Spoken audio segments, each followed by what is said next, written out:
Hello, everyone, and welcome to our discussion today about diversity and inclusion issues, maybe more specifically diversity and inclusion issues at KPMG and in our CPA profession.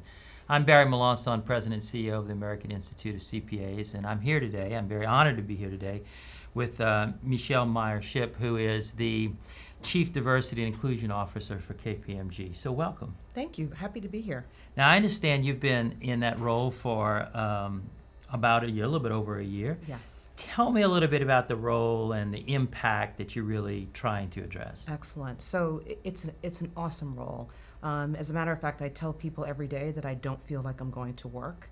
My job is really to help the firm think about how we're recruiting, growing, retaining the best and the brightest talent from diverse backgrounds, from all backgrounds.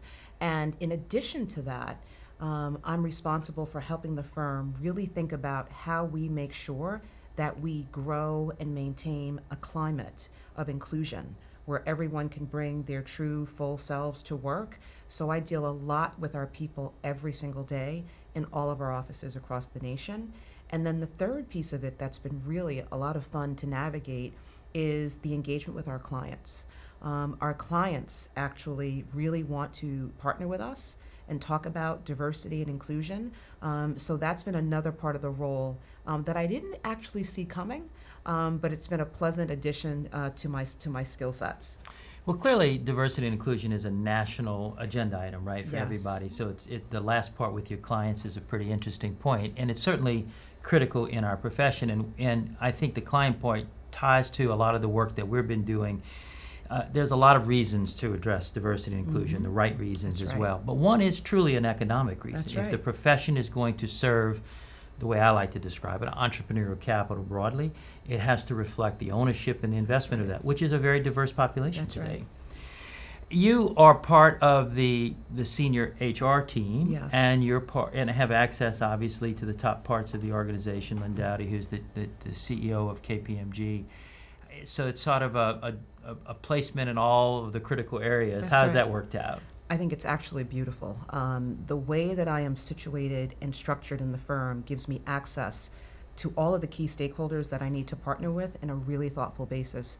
So, for example, I sit on the HR leadership team, which is really important because I am able to be at the table as the members, who own talent acquisition, talent development, et cetera, are planning into the new year. I'm able to help them think about diversity and inclusion elements that need to be embedded into everything that they do. But then coinciding with that, Lynn and I engage on a routine basis, and we're talking about all of the other issues that we navigate around I&D that may not be specific to HR. So it's a really nice blend that gives me access to leaders at all the right inflection points in the organization. Now, KPMG is obviously a global firm, a global network, Yes. and you have the national responsibilities. Exactly. I'm just wondering, do you interject yourself any in the global, because the global Yeah. discussion is a little different than Yes. the U.S. discussion, isn't Yes, it? yes, it is. It is different. And I can tell you that the really neat thing that we have done across our KPMG affiliates is we have a global diversity steering committee. And I'm a member of that committee. And in all of our countries, we bring together our heads of diversity and we compare notes, we share best practices, we identify where we have common ground, and we appreciate where we have different issues. So, for example, one of the common themes that we all talk about relate to issues around gender and gender equality, issues around people with disabilities. But as it comes to different countries, there are nuances that we can't all appreciate from one another. So it's a nice space for us to share, but also to acknowledge where we have different issues that we're trying to tackle. Now, we said you were in this role for a little bit over a year, Yeah. but that's at KPMG. Yes. You've been in the role much longer. You've been involved in these issues much longer. So, it's all about making progress, That's right. There's no notion of being able to just snap your fingers and fix all problems or solve all history or all of those things. We all wrestle with that if we focus on diversity and inclusion issues. But how has the conversation really changed over the period of time that you're in it? And give me a sense of that progress. Yeah, sure. So I think, first of all, the conversation has changed and that people are appreciating the business imperative around diversity Which is the and point inclusion. I made earlier. Exactly. It's not, I mean, granted, yes, it is the right thing to do. Right. Yes, that's how the conversation started. And yes, we know the conversation started years ago around more of a compliance-driven effort. Now, no one's really talking about the compliance piece anymore, and everybody knows it's the right thing to do. Now the conversation is about, if we want to remain competitive in the market and we want to grow, our business, we need to make diversity and inclusion a strategic priority. So for us at KPMG, what that looks like is, we're thoughtful about D&I internally and externally. So we're thinking about, our talent efforts around our people, recruiting a diverse workforce, retaining, growing, et cetera. But we're also thinking about, how are we showing up in the market? How are we engaging in the market? How are we connecting with our clients? And how are we connecting with the communities where we work and live? So it's not just one piece. It actually is all of those things all at once. And then, of course, we're concerned about our environment and making sure that our folks feel that sense of inclusion as they navigate day in and day out at the firm. I think that's very insightful. As I speak about diversity for the profession and around the country and increasingly globally, you do get some pockets of pushback on the political correctness Yes. issue or the old quota world. Mm-hmm. And I think it's so imperative that everybody understands it's about those marketplace issues. It's the world of diverse employment, That's diverse right. capital ownership, different expectations of clients. And obviously some people listening to us will be in smaller firms, but it is filtering down in the size spectrum as well. Would you agree with that? Absolutely, I do. I think that's exactly what's happening. People are starting to see and hear and feel that this is real and that this matters and it does impact the bottom line. And you know what, quite frankly, diversity drives innovation. So whether you're a big firm, a small firm, if you're trying to bring creative solutions to your clients, it behooves you to have a diverse team of people around the table coming up with Right. those solutions. And there's a lot of evidence that shows that from a Yes. decision-making perspective, and I think that's a really important point. Now, of course, when you have a responsibility such as you, and we talk about it on a global basis, so we look at measures like Yes. the pipeline of people who Mhm. are coming from diverse backgrounds, Yeah. as an example. We've been looking at gender diversity in the profession, but we also look at, for instance, equity ownership Mhm. inside firms, Yes. because that's another measure. What type of measures does KPMG look at, and how do you really get your arms around those? So we kind of think about it in three buckets. The first bucket is around the workforce. So to your point, we're looking at representation, we're looking at the pipeline, Mhm. but it's not just, overall numbers. It's looking at, how are we doing with attracting talent and hiring? How are we doing with retention? How are we doing with promotions to senior leadership? And what do our metrics look like on voluntary exits? We're monitoring who's leaving and why, and is there a disparate impact of folks from any one group leaving over another, and what's behind that?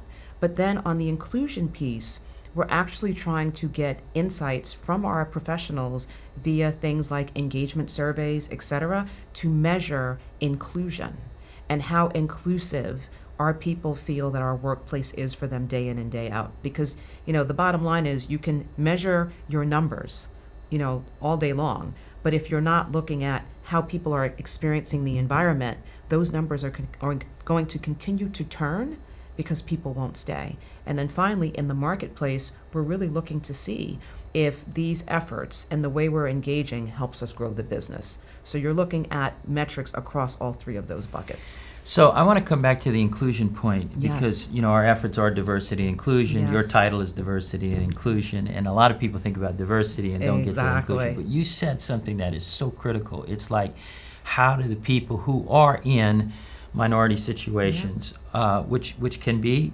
ethnic or can Yeah. be gender, or it can be a whole sort of different ways, how do they feel? And I think we've produced some measurement models to help firms Mhm. sort of score themselves and make progress through our diversity commission, which I would encourage firms to utilize.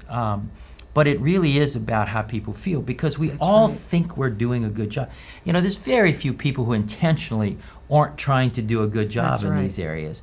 But it's really what's that success from the person is in that environment that's so critical to hear. And to just find ways to improve. It doesn't make people bad or good. It's That's just right. how do you make those improvements? Well, it's funny you mention that because, one of the things I've learned doing this work, to your point, is people mean well, but they don't know what they don't know Right. about someone else's experience. So for us, it's really kind of taking that targeted approach to understand, what is the experience of folks from underrepresented groups? What are the insights from all of our professionals? And where are the themes?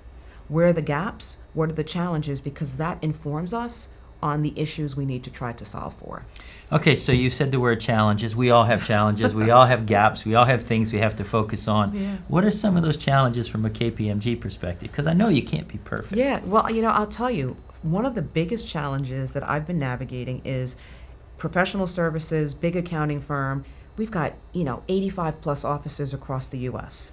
And so coordinating and getting everyone on the same page around the strategy and the path forward is a really tough thing to do. You've got office managing partners, you've got business unit leaders, you've got function leaders, you have, BRGs, ERG leaders. You've got all of these folks, again, trying to do the right thing, but not necessarily all connecting around the core priority.